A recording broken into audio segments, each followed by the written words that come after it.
Happy Friday, guys. How you all doing? Hope you're well. You had a good week, and you're staying positive and you're feeling good. And if you're not, I'm sorry, but change that mindset. Good things are coming. Trust me. Right. I've been doing some YouTube videos for the channel, and we are exploring different things that people have been asking, and I've still got quite a lot of questions to go through. So I'm going to try and actually run through a few of the questions quickly. So this might take a little bit longer than usual, which is quite long normally, but it's worth it. So I'm going to actually read out a few more that we got. One was from Rob Hooley, who is an amazing man. Hi, Rob. And it said, can we just talk about creatine? So absolutely. To me, creatine is the most important sports supplement that is out there. Yes, protein is key, and protein and creatine are like a marriage together. However, you can get your protein from your food. Of course you can. Protein is there, protein powders are there to supplement your diet. So if you can't eat that many eggs and steaks and chickens and stuff and fish, then a whey protein powder can be amazing, or a good quality protein blend can be amazing. Creatine, however, there are different types of creatine. So some people have had bad experiences with creatine, Rob, and that's probably because they've gone on the high street stuff that is not micronized. There are things like creatine ethyl esters, creatine hydrochlorides, and a myriad of other creatines out there. Creatine monohydrate is the one that has been researched the most. In one trial with creatine ethyl ester, it was even deemed that creatine didn't leave the gut. You ingested the creatine, and by the time it had been processed, it wasn't even leaving the body, getting into the body as creatine itself, which is quite worrying. So you're wasting your money on some of the creatines out there. Not a lot of creatine has been, not a lot of research has been done on the others as much as creatine monohydrate. However, the mass market creatine monohydrates out there by the big companies, they tend to save money because they make more money by saving money. So a creatine monohydrate that is not micronized tends to be granularly. It's a bit grainy, a bit like sugar consistency. That personally I would avoid, because it's going to lead to water retention, potentially stomach problems, cramping, bloating, and that sort of thing. Micronized, however, and that's all we ever do in the shop, is unreal. How much to take is another common question, and a lot of companies will just go, look, 3 grams a day or 5 grams a day. To be fair, you want to get some results from creatine, my personal opinion, and this is looking at research and data and stuff like that, is between 10 and 15 grams a day if you really, really want to saturate those muscles with creatine monohydrate, and you will get some very good results. What about kidney problems, Mark? You won't get any if it's micronized. You won't get any problems. They did research on people who were taking up to 45 grams of creatine a day with no side effects. Personally wouldn't recommend that, but creatine, micronized creatine monohydrate is amazing. Energy, focus, they're even doing trials with depression now, ATP production, which is just your energy levels, power, buffering of lactic acid. Creatine, it does it all, and it's relatively cheap still. So creatine monohydrate, to me, if you're working out, is a must, an absolute must. Scott Williams, he's a good guy. Fasting, creatine again, so we've just covered the creatine, and benefits of resting between training. So this is some really good questions. Fasting doesn't suit everyone, okay? Intermittent fasting, I'm assuming, Scott, that you mean here. And it's a way that it's another one that's been pushed and pushed and pushed. It's trending at the minute. And fine, the reason a lot of people lose weight from intermittent fasting is they're basically consuming less calories in the windows that they've got. And less calories means you lose weight. That could be muscle weight, however. So be careful if you're intermittent fasting. To me, if you are going to go down the intermittent fasting route, I would cycle it, intermittent fasting cycling. So that would be like doing I'd say an 18-6, where you're eating for 6 hours in the day and you're fasting for 18. But I wouldn't do that all week. I'd maybe choose 3 days with that. And if you're looking to cut, put in a 24. So 4 hours of eating, 20 of not, 3 days a week. The final day a week, I would then do a normal day of eating. And you should get some good benefits if you're going down the intermittent fasting route. Benefits of rest between training. So there's a couple of things on here. If it's resting between sets and you're looking to get cut up and ripped, I would limit that between 30 seconds and 60 seconds to rest, just to keep that aerobicness, the aerobic activity up. You go in, it's more like a circuit training session than a weight training session as such.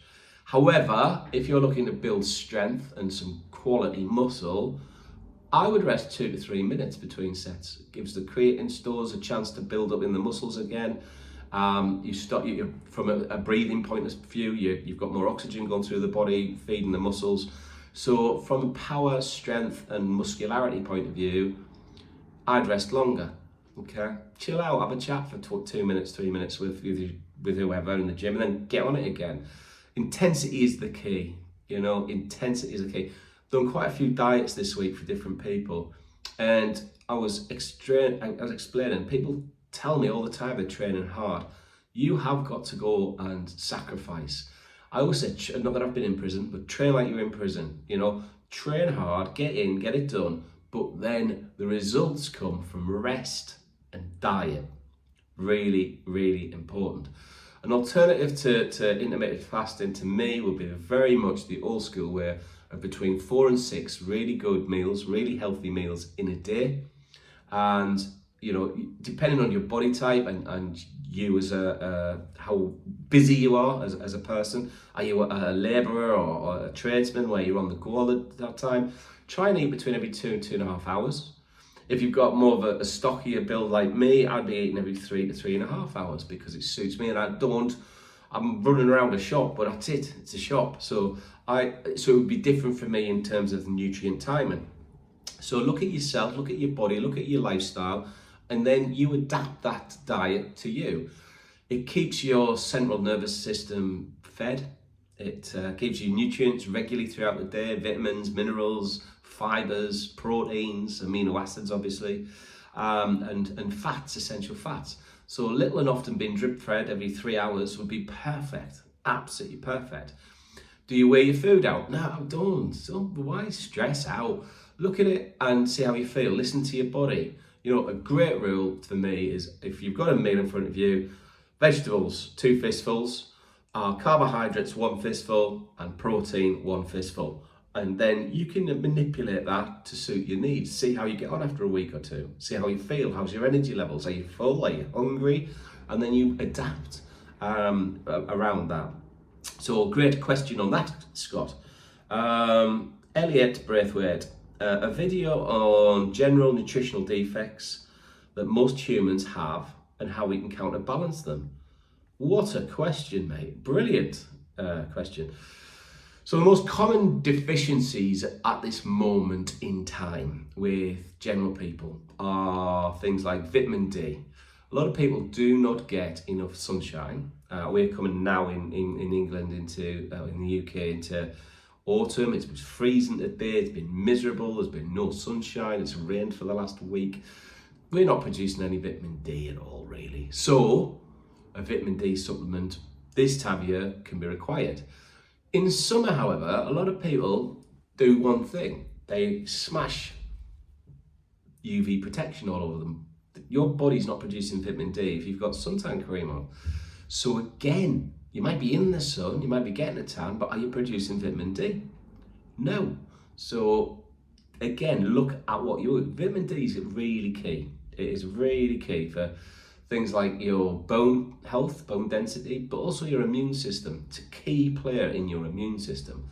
And with all these viruses going around, and now the new strains of viruses I'll not get into, you want to keep your immune system in tip-top condition. Vitamin D is very important for that. So that's a supplement I would definitely consider for everybody.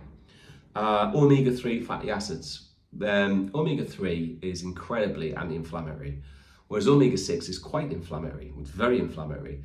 So omega-3 is key. We get a lot of that from oily fish, mackerel, salmon, etc. But do we really eat 3 or 4 portions of oily fish every week? Maybe it's 4 or 5. No, not really. So a good quality omega-3, something like a krill oil, sustainably sourced fish oil, are really important. And that is something I would say to everyone as a staple, is get some very good high quality omega-3s. If you're vegan or you don't eat fish, sort of vegetarian and you're not eating fish, then I would look at something like an organic flaxseed oil, cold pressed organic flaxseed oil, phenomenal. Other things that we are historically low in, things like fibre, particularly soluble fibre. So again, there's products out there that Viridian do a fibre complex with FOS. FOS stands for something called fructooligosaccharides, and it's a prebiotic. Fibre is key for lots of things in the body.